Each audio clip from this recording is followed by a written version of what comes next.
Umi Maktum kemudian dia ingin bertanya kepada Rasulullah, ingin bertanya tentang Islam. Kemudian Umi Maktum dengan pakai tongkatnya, matanya buta, dia datang kepada Nabi Muhammad. Dia tanya kepada orang, di mana Nabi Muhammad? Di mana? Orang mengatakan itu Nabi Muhammad sedang bertemu dengan tokoh-tokoh Quraisy, suku Quraisy. Oh, di aula sana ya. Iya. Maktum kemudian berjalan menuju ke tempat yang ditujukan oleh orang tersebut bahwa Rasulullah sedang berkumpul menemui dengan tokoh-tokoh Quraisy. Maktum kemudian berjalan. Maknanya begitu sudah sampai tempat di aula dari Umi Maktum kemudian mendekati Rasulullah. Assalamualaikum Rasulullah. Aku mau tanya Islam. Adik-adik, karena Nabi Muhammad selalu sudah bertemu dengan orang-orang penting, Nabi Muhammad tidak menghiraukan pertanyaannya Umi Maktum. Ini ada orang-orang Quraisy, tokoh-tokoh.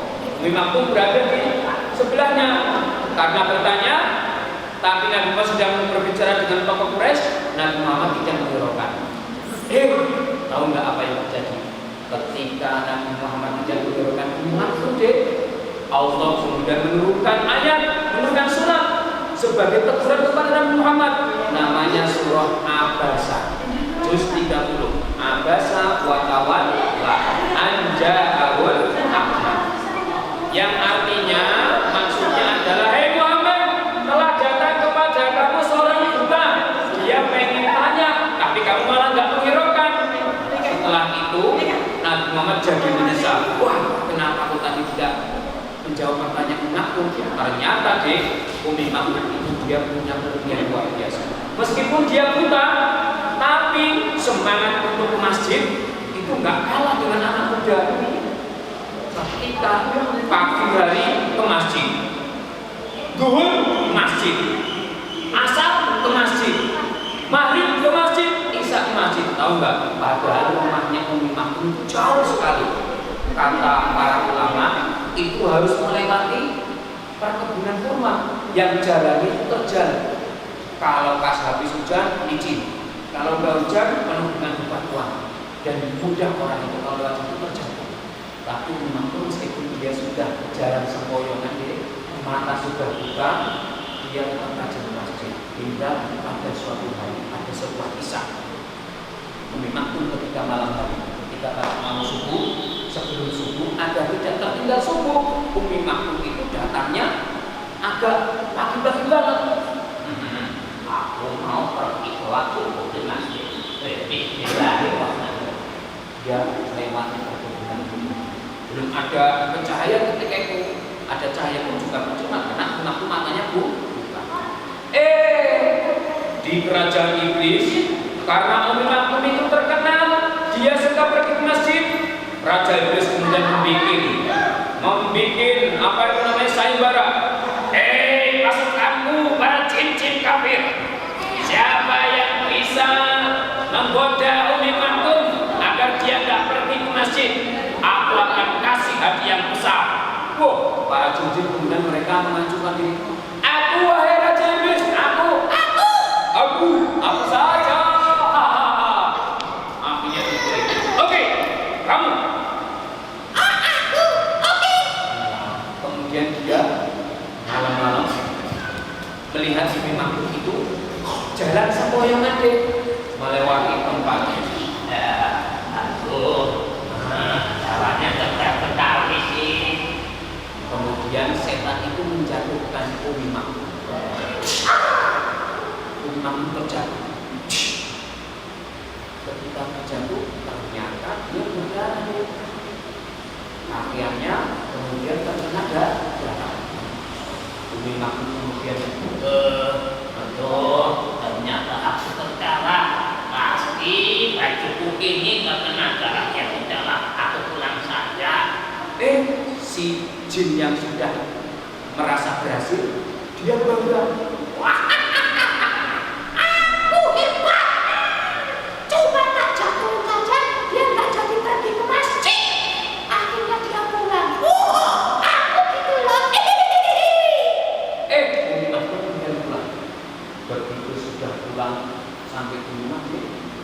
Ternyata Umi Maktum dia cuma ganti pakaian saja, ganti pakaian yang berdarah dia kemudian singkirkan, kemudian dia cari pakaian yang masih bersih. Wah, kemudian dia pakai deh. Begitu sudah dipakai, ya Allah, si setan tadi itu yang sudah merasa bangga kalau dia sudah berhasil, ternyata dia kecewa. Tak kira dia pulang, terus sudah ke masjid lagi. Nah, kok malah ganti pakaian ini itu? Waduh. Ternyata ada kabar dari kami. Tahu nggak kabar apa?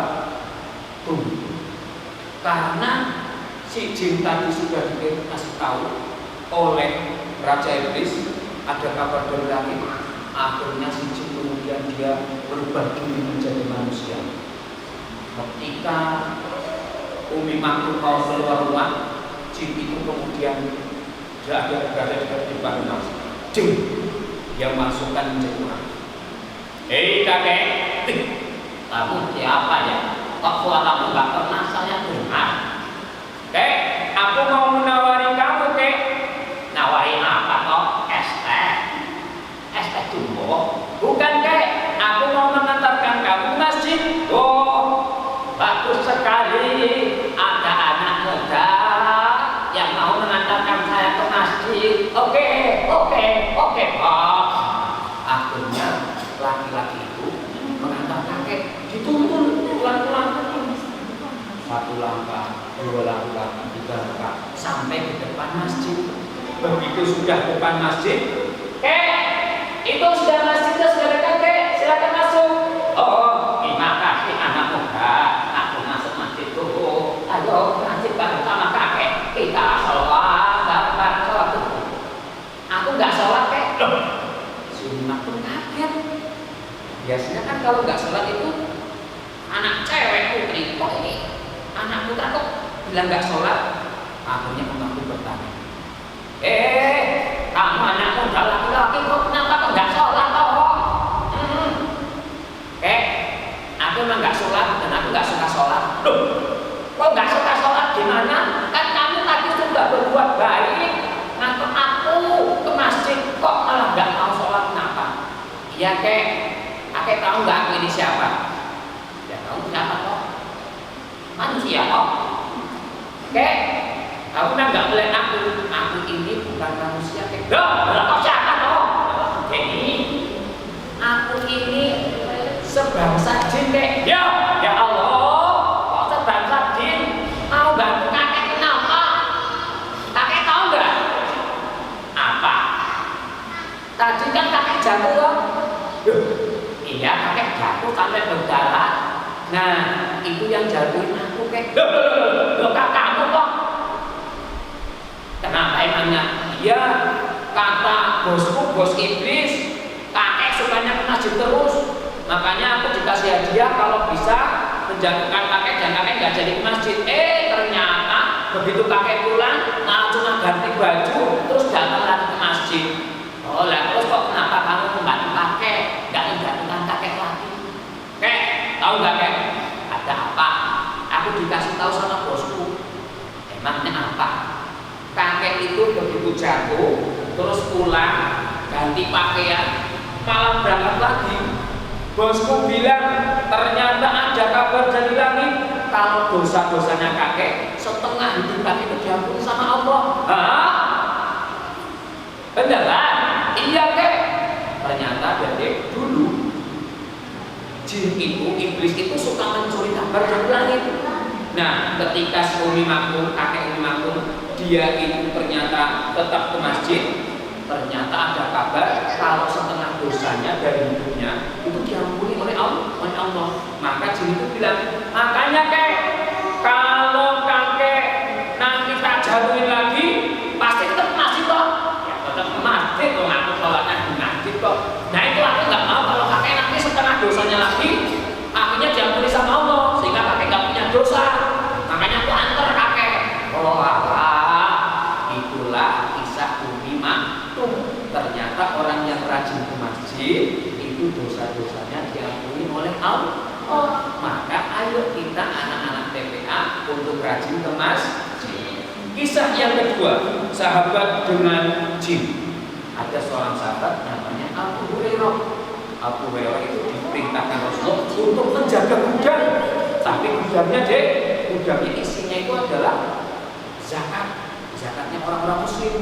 Ada gandum dan lain sebagainya. Pada malam hari ada seorang pencuri.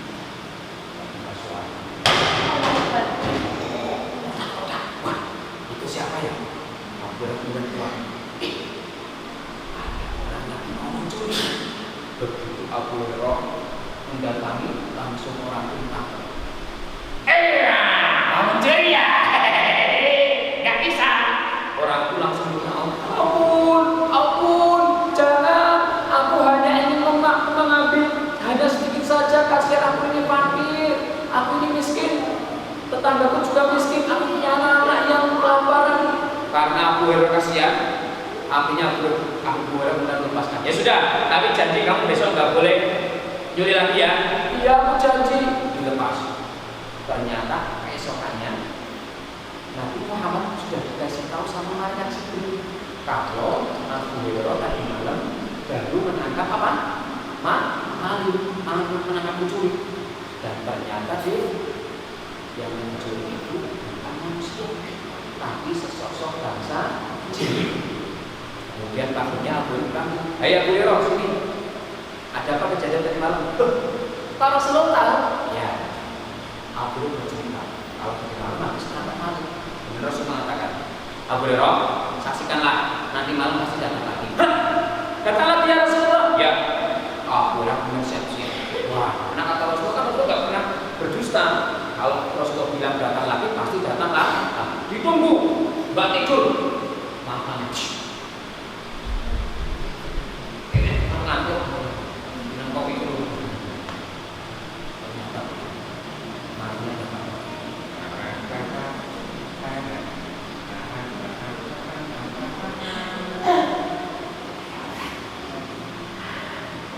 Dari belakang langsung Abu Hurairah datang.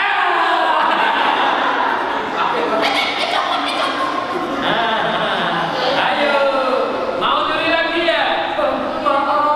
Maaf, aku hanya minta sedikit saja. Maaf. Enggak, kamu hari ini malam ini kamu kan sudah bohong, kemarin sudah janji. Sekarang mau tak bawa menghadap Rasulullah? Jangan, aku janji deh, janji besok aku nggak datang lagi. Bener, swear sama gede. Beneran? Bener. Ya sudah, aku lepas karena kasihan. Dan sana pergi. Besok paginya datang lagi sama Rasulullah. Ya Rasulullah, nanti malam datang lagi beneran datang kok. Ya Bro, ingat nanti malam pasti datang lagi. Hari yang ketiga. Datang lagi, kan udah berjanji. Malamnya yang malam terakhir, malam ketiga, gitu. Ternyata betul. Abu Hurairah menjaga.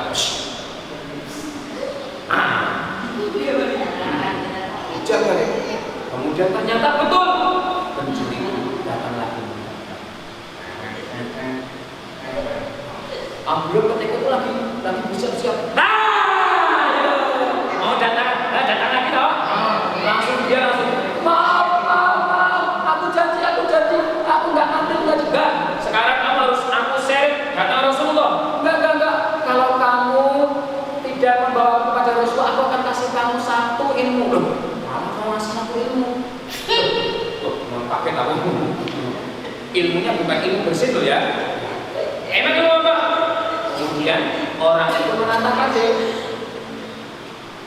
"Hai Abu Hurairah, aku ajarkan kamu satu ilmu.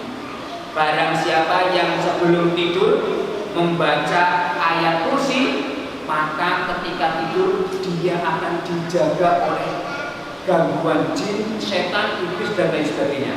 Bahkan ketika ada orang mau mengirim santet, orang itu akan selamat kalau dia sebelum tidur membaca ayat kursi." Ya sudah, kamu tak lepas. Keesokan paginya itu kemudian datang kepada Rasulullah menyampaikan, "Rasulullah, ternyata benar tadi malam itu datang lagi." Kemudian Rasulullah mengatakan, "Apa yang disampaikan oleh dia?" Katanya, "Kalau aku membaca ayat kursi sebelum tidur, aku akan dijaga oleh Allah dari godaan jin, setan, sihir, santet dan sebagainya." Apa kata Rasulullah? Hei Abu Hurairah, apa yang dia katakan tadi malam itu adalah sebuah kebenaran, meskipun dia itu adalah makhluk yang suka berdusta atau berbohong. Tapi yang dia katakan tadi malam itu adalah kebenaran. Ternyata dia itu adalah sebangsa jin, tapi jin muslim. Karena jin juga punya rasa lapar, rasa haus dan lain sebagainya. Maka adik-adik semuanya sebelum tidur membaca doa dulu. Minimal doa sebelum tidur. Yuk, apakah sama-sama? Baca 1, 2, 3. Bismillahirrahmanirrahim. Ahya wa bismika amut. Ditambah kita baca ayat kursi. Allahu la ilaha illa huwal hayyul qayyum. La ta'khudhuhu sinatun wa la naum. Lahu ma fis samawati wa ma fil ardh. Man dzalladzi yashfa'u 'indahu illa bi'idznihi. Ya'lamu ma baina aydihim wa ma khalfahum wa la yuhituna bi syai'in min 'ilmihi illa bima syaa. Wasi'a kursiyyuhus samawati wal ardh wa la ya'uduhu hifdhuhuma wa huwal 'aliyyul 'azim. Shadaqallahul 'azim. Baru boleh tidur. Tidurnya miring ke kanan, kemudian letakkan telapak tangan di atas di bawah pipi kanan. Itulah tidurnya Rasulullah Shallallahu Alaihi Wasallam, tidur yang menyehatkan. Baik, adik-adik, sebentar lagi akan berbuka. Ini saja kisah dari Kak Firman. Yang pengen dengerin dongeng Kak Firman bisa lihat di TV 10 setiap hari Sabtu pagi, siang, sore, malam, atau lihat di YouTube ketik Kak Firman, nanti akan muncul ya. Ini saja dari Kak Firman. Maaf Kak Firman tidak membawa alat sulap ya, tapi karena terburu-buru yang tertinggal ya. Mudah-mudahan lain waktu kita bisa berjumpa lagi ya. Terima kasih.